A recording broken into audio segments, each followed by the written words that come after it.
நேரடியா சொல்றேன் மிஸ்டர் விஜய் மனசுக்குள்ள வீராப்பு இருக்கிறவங்க மட்டும் இங்க அரசியல் பண்ண முடியாது.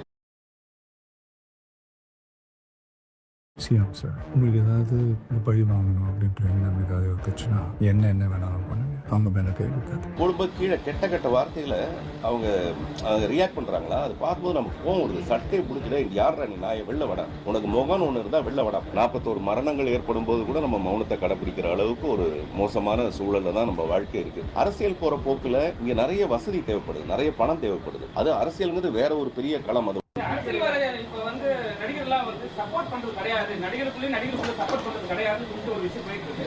அது எப்படி நீங்க பாக்குறீங்க? அதாங்க நான் வந்து இப்போ மிஸ்டர் விஜய் நேரடியாக சொல்றேன், மிஸ்டர் விஜய் வராரு அப்படின்னா நல்ல விஷயம் தானேங்க. ஒரு சினிமா விட்டுட்டு இவ்வளோ பெரிய சாக்ரிஃபைஸ் பண்ணிட்டு வராருன்றது ஒரு புது எண்ணத்தில் சொல்றதே தவிர, அப்போ சப்போர்ட் பண்ணியிருந்தாங்க. இப்போ 41 உயிர் போனதுக்கு அப்புறம் யாருமே வந்து அவருக்கு உதவி குரலா யாருமே கொடுக்கவே இல்லை. மிஸ்டர் விஜய் நேரடியாக சொல்றேன், மிஸ்டர் விஜய் மனசுக்குள்ள